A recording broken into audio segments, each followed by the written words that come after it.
महोदय, आज इस बजट में एक नई स्कीम मुख्यमंत्री युवा उद्यमी विकास अभियान को भी हम प्रारंभ करने जा रहे हैं, जो प्रदेश के हमारे नए उद्यमियों को, जिनको हम एक निश्चित व्यवस्था के तहत जिनका हम प्रशिक्षण करवाएंगे, उन्हें उद्यम लगाने के लिए प्रोत्साहित करेंगे। पहले चरण में 5 लाख रुपए तक की ऋण यानी ब्याज मुक्त ऋण उन्हें उपलब्ध करवाने की कार्रवाई हम इसके साथ करेंगे और इस राशि को जैसे ही उनका भुगतान होगा तो फिर उसको 7.5 लाख रुपए तक की, फिर उसके बाद 10 लाख रुपए तक की व्यवस्था के साथ हम उसको जोड़ने का काम करेंगे। 1 लाख युवा उद्यमी इसके साथ जुड़ेंगे और इस कार्यक्रम को इस बजट के पास होने के बाद अप्रैल से हम प्रदेश के अंदर इसको लागू कर देंगे। दूसरा है उत्तर प्रदेश रोजगार प्रोत्साहन कोष। इसके माध्यम से भी प्रदेश के अंदर जो उत्तर प्रदेश के युवाओं के लिए, उनके ट्रेनिंग के लिए, इंटर्नशिप के लिए, अप्रेंटिसशिप के लिए वित्त पोषण और रोजगार की सुविधा उपलब्ध कराने के लिए, उनको सेवायोजित करने के लिए भी इस स्कीम को प्रदेश के अंदर हम लागू कर रहे हैं।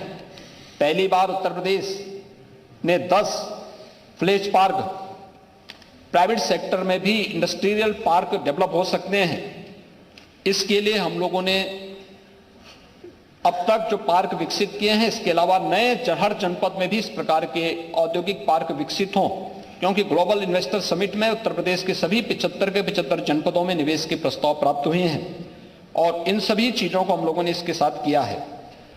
2024-25 के वस्त्र उद्योग के क्षेत्र में 40,000 रोजगार सृजन के लक्ष्य के साथ टेक्सटाइल के नए हब के रूप में हम लोग इस कार्यक्रम को आगे बढ़ा रहे हैं।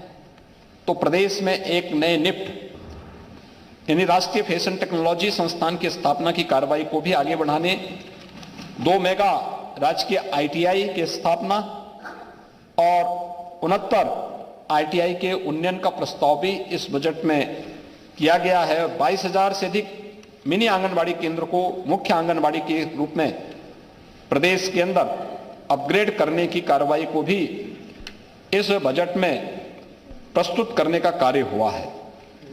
महोदय, वास्तव में यह देश के अंदर भी चर्चा होती है और लोग इस बात को कहते हैं कि आखिर उत्तर प्रदेश में ऐसा क्या हुआ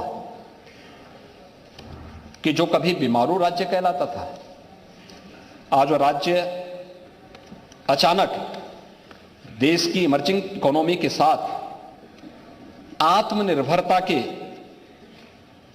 लक्ष्य को प्राप्त करते हुए तेजी के साथ देश की सबसे उभरती हुई अर्थव्यवस्था के रूप में आगे बढ़ा है।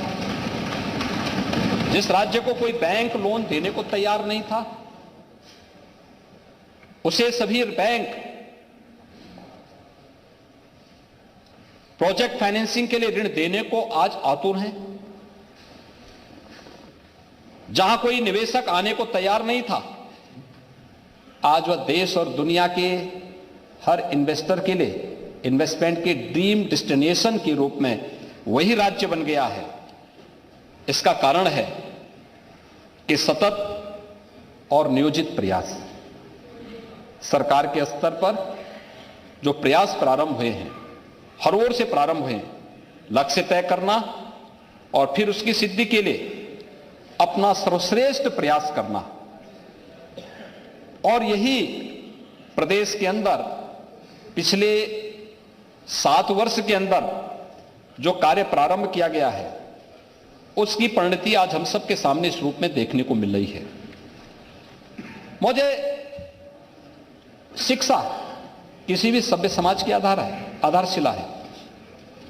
बेसिक शिक्षा परिषद में हमने देखा है कि किस रूप में हम लोगों ने इस व्यवस्था को आगे बढ़ाया है। शिक्षा और स्वास्थ्य कि जब हम बात करते हैं तो किसी भी मानव पूंजी के पोटेंशियल आधार है, इसलिए हमारी सरकार ने शुरू से ही इस दिशा में एक नियोजित प्रयास भी प्रारंभ किया। कक्षा 6 से 8 तक के विद्यार्थियों के लिए वोकेशनल ओरिएंटेशन कार्यक्रम और माध्यमिक स्तर पर भी विद्यालयों को हब एवं स्पोक मॉडल के रूप में विकसित करने के लिए ओडीओपी के अनुरूप अधिकाधिक विद्यार्थियों को जॉब रोल और सेक्टर में नेशनल करिकुलम फ्रेमवर्क और नेशनल क्रेडिट फ्रेमवर्क के अनुसार उनके पाठ्यक्रम संचालित करने के लिए भी सरकार ने अपनी कार्य योजना को आगे बढ़ाया है। न केवल बेसिक और माध्यमिक में बल्कि उच्च शिक्षा में भी इन चीजों को आगे बढ़ाने के साथ ही अप्रेंटिसशिप की स्कीम, जिसमें उद्योग या इंस्टीट्यूशन के साथ युवाओं को जुड़ने, इसके लिए उन्हें वहां पर मानदेय, उचित मानदेय मिल सके, प्रशिक्षण मिल सके और सीएम अप्रेंटिसशिप स्कीम के साथ उसको हम जोड़ सकें, इसके लिए भी धनराशि की व्यवस्था इस बजट में की गई है। प्रदेश के अंदर इनोवेशन एंड रिसर्च के लिए भी प्रदेश के अंदर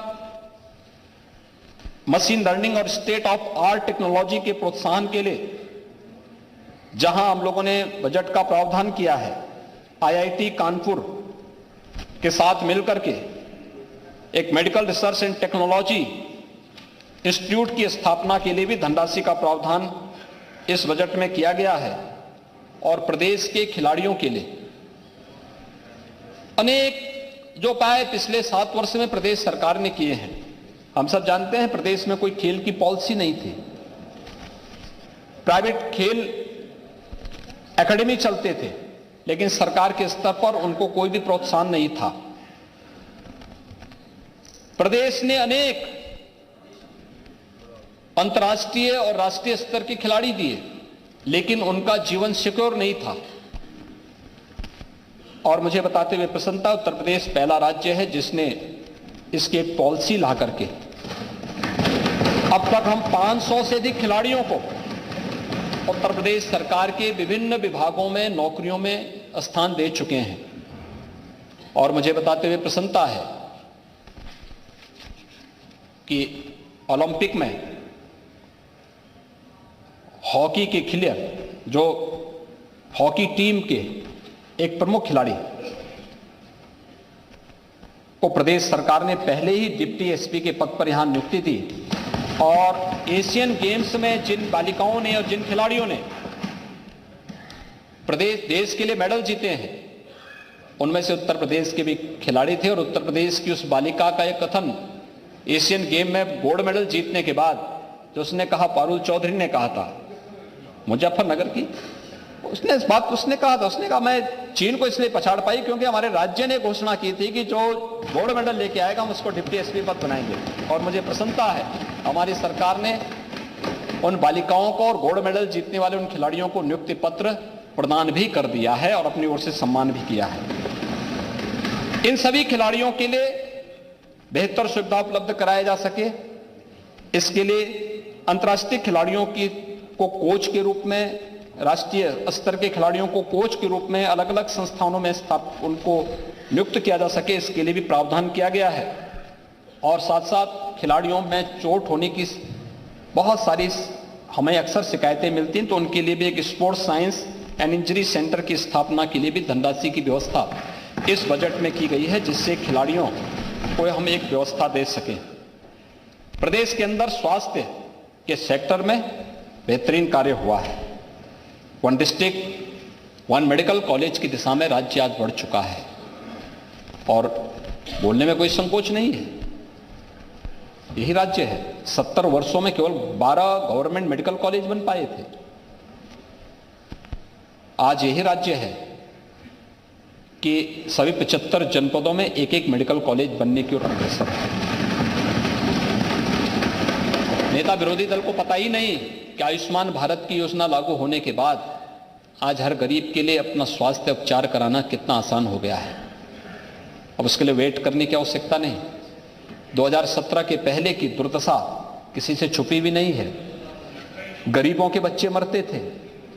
इंसेफ्लाइटिस की क्या स्थिति थी?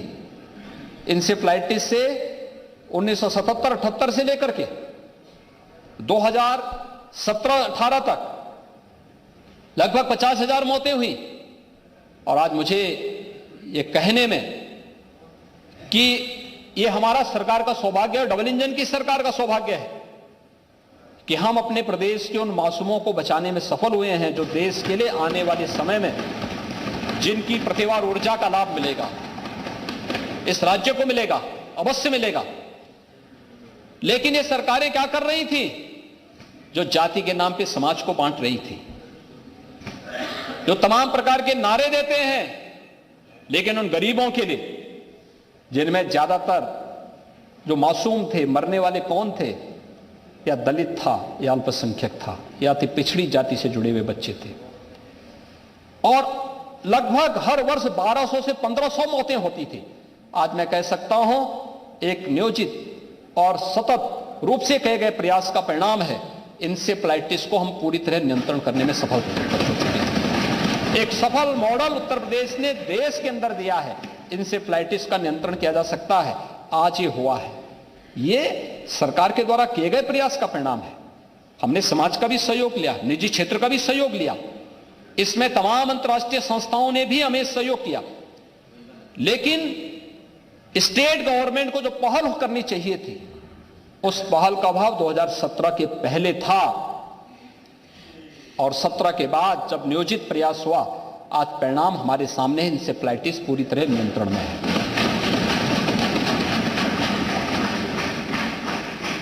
महोदय, दूसरा, मुख्यमंत्री विवेकाधीन कोष से भी धनराशि देने में पहले कोताही बरती जाती, चेहरा देखा जाता था, एक एंचूज होता था,